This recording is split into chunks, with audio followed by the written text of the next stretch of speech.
Hello दोस्तों, नमस्कार। मेरा नाम है अमन सिंह और आज मैं इस वीडियो में आपसे बात करने वाला हूँ फुटिंग बीम के बारे में। तो देखो, जिससे काफ़ी लोग कंफ्यूज होते हैं कि फुटिंग बीम क्या है। फुटिंग बीम को वो फाउंडेशन बीम समझते हैं और प्लिंथ बीम भी समझते हैं, टाई बीम भी समझते हैं, कुछ लोग कुर्सी बीम भी बोलते हैं। तो एक चीज़ यहाँ पे ये ध्यान रखना, फुटिंग बीम का मतलब होता है, इसको फाउंडेशन बीम तो बोल सकते हो तो भी ठीक है, लेकिन इसको प्लिंथ बीम बोलना गलत है, कुर्सी बीम बोलना गलत है, टाई बीम बोलना गलत है। फुटिंग बीम हो गया फाउंडेशन बीम। अब ये डाली क्यों आती है, सबसे पहले आते हैं इस पे। और क्या रेशियो रखना है कंक्रीट का, इसमें क्या स्टील रखनी है, साइज़ कितना बड़ा होना चाहिए इसमें, तो ये चीज़ें आपको इस वीडियो में पता लगेंगी। और एक चीज़ और ध्यान रखना, इस वीडियो के बाद जो भी वीडियो नेक्स्ट आएगी तो वो इस सीट के बारे में आएगी। आप ये देख लो क्लिप।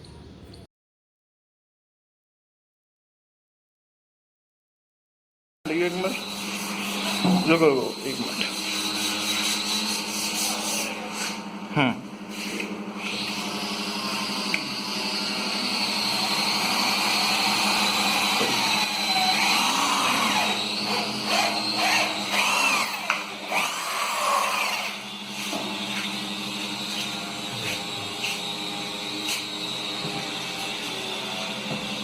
लग तो अच्छी है सीट यार, ना? थोड़ा हाँ साफ सफाई हो जाए ना इसकी।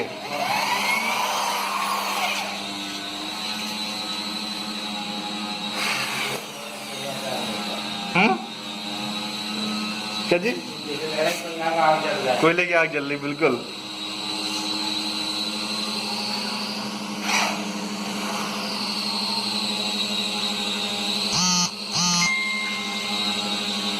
ये एक्चुअली थोड़ा सा टेक्सचर सीट है और फिर इसमें ट्रांसलूसेंट सीट है। इसका लाइटिंग इफेक्ट कैसे क्या आता है, कैसे इसको इंस्टॉल करते हैं, क्या रेंज होती है इसकी, इसके बारे में नेक्स्ट वीडियो होगी। ये इंटीरियर से रिलेटेड वीडियो होगी, स्टेप वाली वीडियो इसके बाद फिर आएगी कंटिन्यू। ठीक है, तो इस वीडियो में आते हैं कि फुटिंग बीम का सबसे पहले साइज कैसे डिसाइड करते हैं। सबसे पहले स्टेप पे आते हैं ये।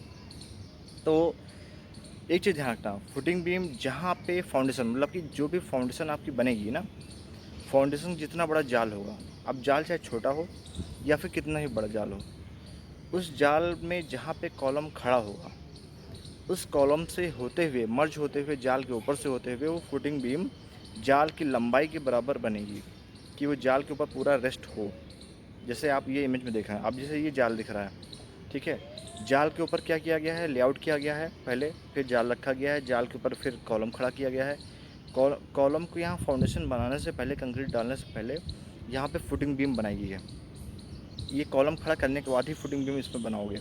ठीक है, अब फुटिंग बीम का साइज क्या होना चाहिए, देखो मैं यहाँ घर की बात कर रहा हूँ, ठीक है, और मुश्किल से minimum ground floor, first floor, second floor, 2 या 3 फ्लोर तक अगर आप बनाते हो घर, नॉर्मल घर, कोई कॉमर्शियल पर्पज़ के लिए नहीं, तो आप कम से कम मिनिमम जो स्टील आप रखोगे वो 16 mm की स्टील आप रखोगे यहाँ पे। ठीक है, इससे बढ़ सकती हैं, इससे लेकिन घट नहीं सकती है मैम में।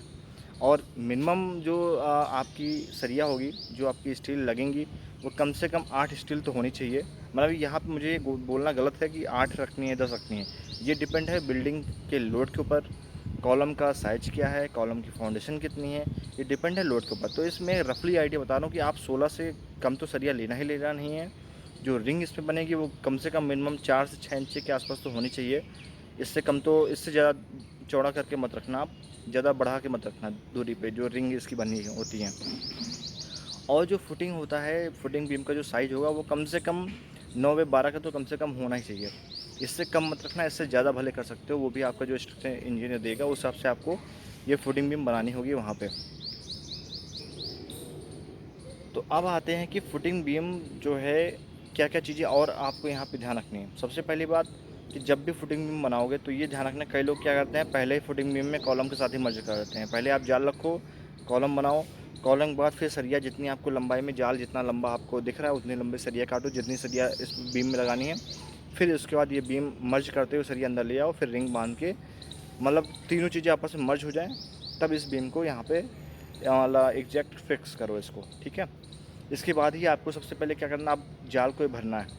सबसे पहले जाल को फिल करो कंक्रीट से कम 4 से 5 या 6 इंची की हाइट तक, एक बराबर लेवल, जैसे यहाँ पे आपको ये दिख रहा है, ये 6 इंची तक पहले रोड़ी इसकी कंक्रीट जो है यहाँ पे भरी गई है। रेशियो क्या रखना है कंक्रीट का, ये मैं बहुत सारी वीडियो में बता चुका हूँ। 1:1:2, मतलब M25 अगर लेते हो तो 1:1:2 का रेशियो रखना ही रखना है। ना तो 1 डेढ़ 3 का रेशियो भी रख सकते हो, ठीक है। लेकिन कोशिश करो अगर अच्छा कंक्रीट काम कराना है तो 1-1-2 का रेशियो आप लेके चलो इस फाउंडेशन में। और फिर जब ये कंक्रीट आपकी 4 इंची 5 इंची या 6 इंची आपने जो भी डाली है कंक्रीट, ये जब सेट हो जाएगी ना, तब थोड़ी सी लगे कि हाँ आप थोड़ी सी सेट हो गई है 10-15-20 मिनट बाद, फिर उसके बाद आपको ये बीम भरनी है। फिर जो आपको टेपर करना है, जिससे आपको यहाँ आपको टेपर दिख रहे हैं ना, हल्का सा स्लोप दे रहे हैं, तो स्लोप भी आपको बीम से लेके जो भी आपकी चौड़ाई होगी फाउंडेशन की, वहाँ तक आपको टेपर देना है। तो ये सब चीज़ें आपको ध्यान रखनी होंगी। इससे क्या कंक्रीट भी बचता है, आपको स्ट्रेंथ अच्छी मिलती है। और फुटिंग बीम का काफ़ी लोग पर्पज़ क्या करते हैं कि आजकल की डेट में अगर आप देखो मैक्सिमम घरों में, तो 90% घरों में आपको फुटिंग बीम नहीं डालते हैं लोग। लेकिन देखो डालना, पूरे घर में अगर 10-20 कॉलम है तो मुश्किल से 2 या 3 बंडल आपके खर्चे होंगे एक्स्ट्रा, और उससे स्ट्रेंथ बहुत ही अच्छी मिल जाएगी आपको फाउंडेशन की। और भी अब काफ़ी लोग नहीं डलवाते हैं, पता भी नहीं होता फुटिंग बीम होती क्या है। वो लोग खाली प्लिंथ बीम सोचते हैं प्लिंथ बीम बनानी है और नीचे जाल रखना है, नॉर्मल ऐसे बना दो, जाल के ऊपर कॉलम रेस्ट करके सिंपल से फुटिंग फाउंडेशन बना दो।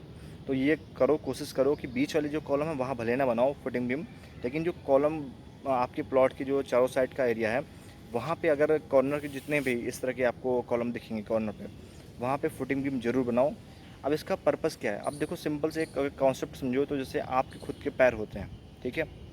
जो एड़ियाँ होती हैं, एड़ियों पे ही पूरे आपकी बॉडी का लोड आता है। अब एड़ियों में जो खाल होती है, आपने स्किन जो होती है वो जो काफ़ी हार्ड होती है ना, तो वही समझो भाई पूरी बिल्डिंग का लोड, पूरी बॉडी का लोड आपकी एड़ियों पे आ रहा है, ठीक है। इसके बाद फिर आगे जो आगे का पोर्शन आपके पैर का होता है, तो फिर वहाँ पे लोड ट्रांसफ़र होता है। लेकिन मेन तो एड़ियाँ है ना, एड़ियों पे ज़्यादा लोड पड़ता है। तो वैसे आप इसको फुटिंग बीम भी समझ लो। फुटिंग बीम एक तरह से आपकी बिल्डिंग की जो पैर है, बिल्डिंग के पैर का एड़ी समझ लो इसको एक तरह से, कि इस पर ही पूरी बिल्ड कॉलम से होते पूरा लोड इस पर ही ट्रांसफ़र होना है। इसको तो हैवी बनना ही बनाना है। इसको जितना हैवी बनाओगे उतनी अच्छा है आपके लिए, बिल्डिंग के लिए सेफ़ है। तो ये चीज़ हमेशा ध्यान रखो। कुछ चीज़ें होती हैं जो लोग नहीं बताते हैं, कुछ स्ट्रक्चर इंजीनियर होते भी जो नहीं करवाते हैं। लेकिन आप ये फुटिंग बीम कर लो, क्यों, बहुत ज़्यादा खर्चा होता नहीं, 1-2 बंडल एक्स्ट्रा लगने हैं, 10-20-15 हज़ार रुपये का अंतर आता है भाई सरियों में। तो इतने सरिया आप लगवा लो फुटिंग बीम में, अच्छी स्ट्रेंथ मिल जाएगी, अच्छा काम हो जाएगा आपका, ठीक है।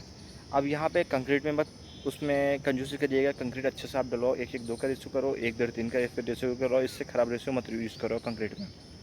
तो ये सब चीज़ें आपको ध्यान लेके चलनी है। चलो दोस्तों, ये तो हुई फुटिंग बीम की बात। अब आते हैं ये जो फुटिंग बीम है ये कहाँ कहाँ बनाई जाती हैं। तो ये चीज़ ध्यान रखना, ऐसा नहीं कि ये आपकी बिल्डिंग में जितने भी कॉलम हैं सब में आपको डालना है, ऐसा बिल्कुल भी नहीं है। ये ध्यान रखो, ये जो फुटिंग बीम डाली जाएंगी, फाउंडेशन बीम डाली जाएंगी, ये खाली आपके प्लॉट की जो बाहर का एरिया है, मतलब कि एक तरह से जो आपके प्लॉट का बाहर जैसे रेक्टेंगल है, तो जो बाहर बाहर का आउटर एरिया है, जो आउटर वाले कॉलम होंगे वहाँ पे आप डालोगे, ना कि बीच वाले कॉलम में। अगर कोई बीच कॉलम है तो वहाँ पे आप सोचोगे वहाँ पे चौकोर पूरी फाउंडेशन खुदेगी। जैसे ये आप देख रहे हो, ये जाल है ना, ये जाल है बीच के कॉलम, बीच का जो बिल्डिंग का कॉलम होगा, वहाँ बिल्डिंग में जो बीच में कॉलम है वहाँ पे जाल लगा है, जाल रखा जाएगा ये। यहाँ पे जाल क्या है, यहाँ पे एकदम चौकोर जाल है, ठीक है। अब इसको यहाँ रेस्ट किया जाएगा और इस जाल के सेंटर पे एकदम कॉलम यहाँ पे लगाया जाएगा। अब इसमें यहाँ आपको फुटिंग बीम देने की ज़रूरत है नहीं, लेकिन आपको आपको लगाना तो लगा सकते हो, कोई दिक्कत नहीं। लेकिन लगाने का कोई ख़ास भी फ़ायदा होगा नहीं। आप सिंपल से जाल रखो, कोई फुटिंग बीम यहाँ पे मत डालो, खाली आप जाल रख के सीधे कॉलम लगाओ और कॉलम को फिल कर दो। और इसमें ध्यान रखना है, इसमें आप जब कॉलम फिल करोगे तो आपकी थोड़ी सी जो कंक्रीट की हाइट थोड़ी सी ज़्यादा होगी, क्योंकि यहाँ फुटिंग बीम है नहीं। कंक्रीट की हाइट जाल जो कॉलम है वहाँ पे मान लो 1 या 1.5 फीट की हाइट से लेके तब आप स्लोप बनाओगे यहाँ पे। तो इसमें कंक्रीट थोड़ी सी ज़्यादा लगती है, जो बल्कि कॉर्नर वाले जो कॉलम होते हैं उनकी कंक्रीट कम लगती है इसमें, ठीक है। और इसके बाद मेरे ख्याल से इस टॉपिक में काफ़ी चीज़ें आपको क्लियर हो गई होंगी, क्या क्या चीज़ें आपको समझ में, जैसे फुटिंग बीम क्या है, फाउंडेशन बीम क्या है, कैसे क्या लगाना है, काफ़ी कुछ क्लियर हो गया होगा। अब जो नेक्स्ट वीडियो आएगी वो आएगी, अब इसके बाद क्या स्टेप करना है।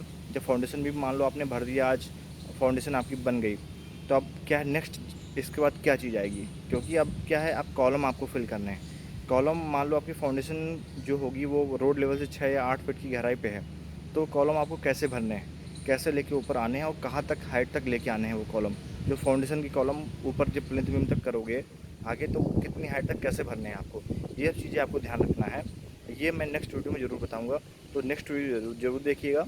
और नेक्स्ट वीडियो खैर वैसे उसकी है इंटीरियर की, तो इसके बाद जो स्टेप, इसके बाद जो 7वां या 8वां जो भी स्टेप आएगा वो इस वीडियो पे आएगी। तो इस वीडियो को देखने पसंद आई हो तो लाइक जरूर करें, सब्सक्राइब जरूर करें, शेयर जरूर करें। और वीडियो देखने के लिए धन्यवाद। जय हिंद, वंदे मातरम।